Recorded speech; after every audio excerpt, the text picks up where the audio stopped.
What is up, y'all? It's your favorite producer, Ron, got the recipe, and today we're going to be diving into drum groove essentials. You want your drums to swing, you want that nice, realistic feel. Maybe you're into finger drumming, but you don't know how to do the fills correctly. Well, this is the video for you. And as always, if you like content like this, hit me with a like, leave a comment, and if you really like it, subscribe to the channel. Let's get it. We're going to cover some basic grooves. We're going to get into some drum fills. We're going to map out our drums. I'm going to show you how I do that. And it's going to be quick. All right, so first things first, we've got a loop here for y'all.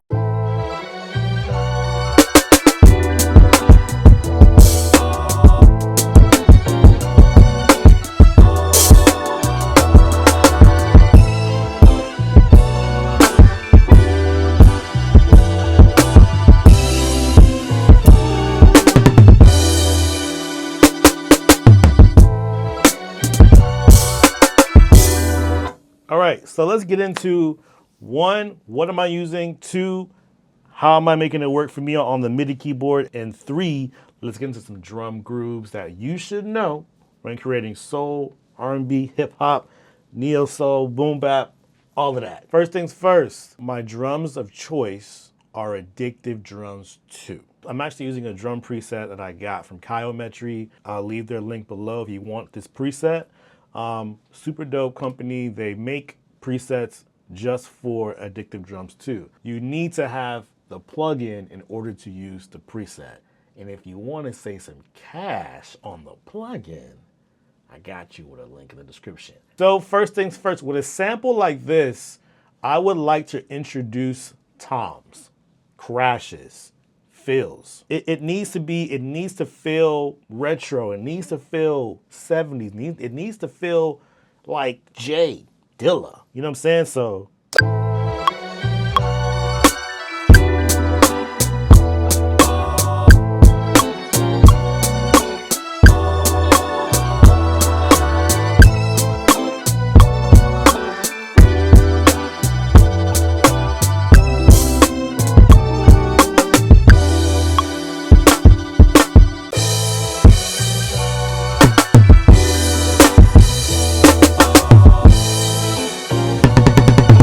I want to show you guys how to map your drums out in Addictive Drums 2. So when you first get a MIDI keyboard, it's not going to be mapped out how I have it. I have my kick on C.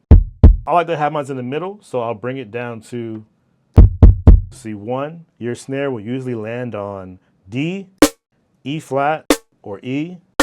And then from there on, it's going to be on you to customize it. I have my crash on the next octave up, C sharp. And then I've got my ride on the next octave up, E flat. All right, my toms sit right in the middle, okay? Because I want to be able to move up. So I keep my toms at F, G, and A. All right, and if there's a fourth tom, I can squeeze one in here as well.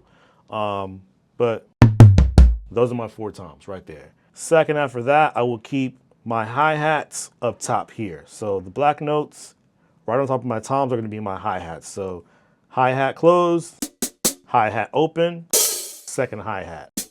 So I can go, or I can go, okay?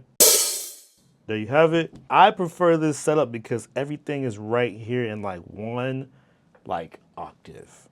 All right, so that's how I map my drums out. And if you don't know how to do it, you can always go into MIDI mapping, and then you can select the drum you want to change here. This is my third tom, so if I wanted to change it, I would hit learn, and then hit OK, and then I'm locked in. So in breaking down drums, there are a couple things you need to be aware of. And we're going to do a little bit of theory, but not too much. Not too much to scare you away from learning all this, all right? Just a little bit. Each measure of music in hip hop, most genres have 4 beats per measure, meaning 1, 2, 3, 4. Those are our chord notes. 1, 2, 3, 4. 1, 2, 3, 4. When we play eighth notes, we add another beat. So you get 1 and 2 and 3 and 4 and 1 and 2 and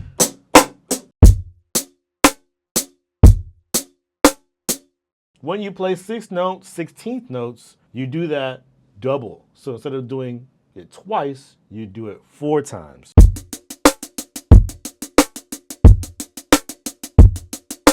So this is the difference when we're playing with grooves.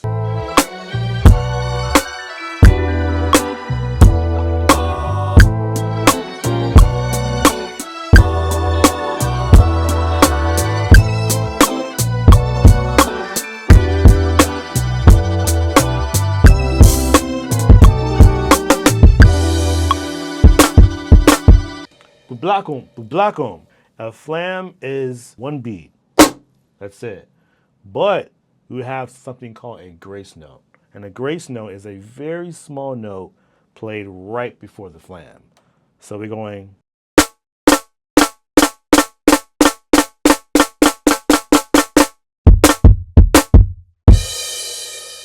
There you have it. All right. So when we're playing music like this, we really want to introduce the flam in multiple ways. So.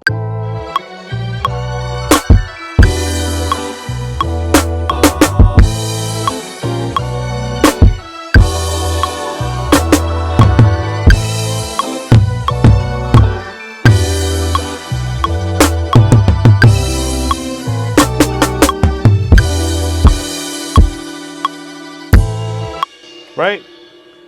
So now that we know what 8th notes are and we know what 16th notes are, we can start using that around the kit.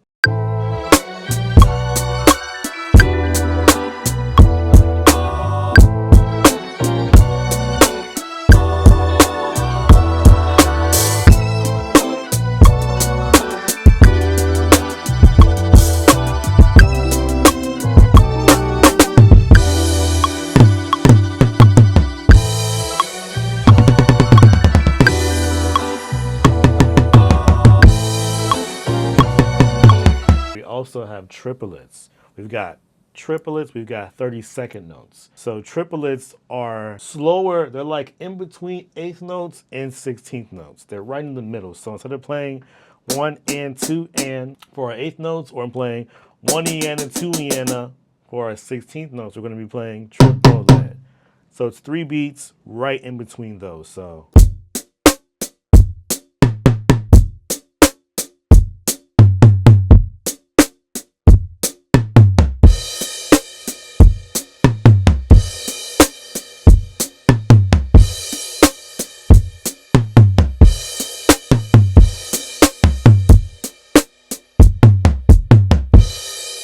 All right, triplet. And you can move this around the drum anywhere.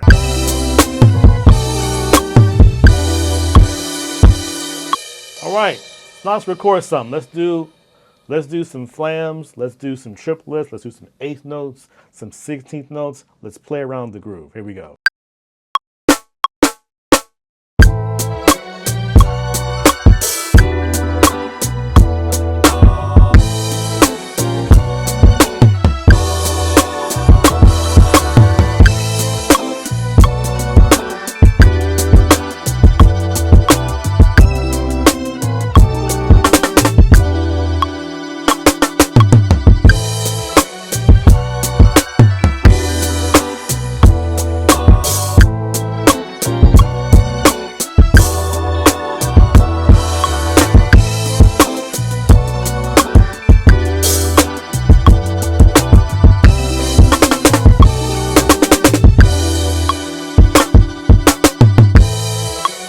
Right, so what do? We played some 16th notes, we played some 8th notes, we played the flams, we played the triplet, we played some crashes, hi-hat 8th notes, we played the 16th, right? Experiment with that. That will take you so far with your drum grooves and arrangements. Now, what fingers do I use to play these notes? Typically, when I play my hi-hats, I'm using my pointer finger and I'm using my middle finger, so.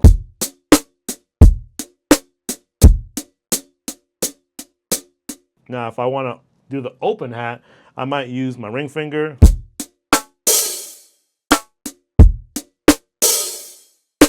My kick is probably going to be my middle finger or my pointer finger.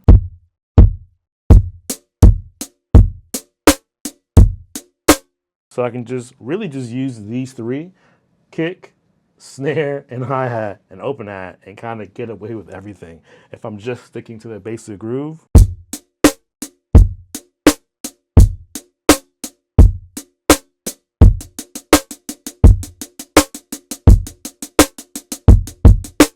If you want to learn finger drumming, I think that's the best way to go about it on a MIDI controller. When it comes to a machine or in a Kai or an MPC Live 2 or whatever else that has multiple pads on it, I think there's different ways to set up what you want. Once you get to like 16 pads, you can make it however you want, whatever is comfortable for you. I think for me, it makes sense to kind of sit in like one octave and kind of map everything out there. All right, and really, that's what it comes down to. You're gonna have to learn about the quarter notes, eighth notes, 16th notes, 30 seconds, triplets. You're gonna have to start applying those things to your grooves.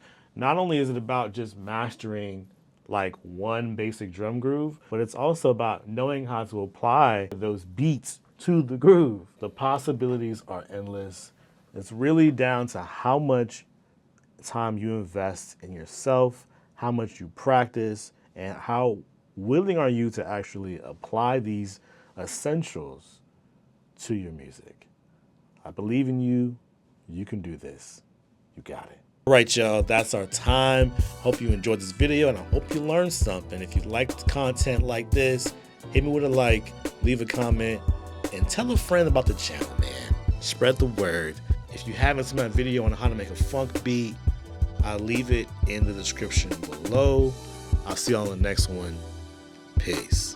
Hey, what's up, y'all? Thanks for watching this video. I really appreciate it. If you like what you saw, don't forget to leave a comment, a like, share this video with a friend, and if you want to see more videos like this, subscribe to the channel. Peace.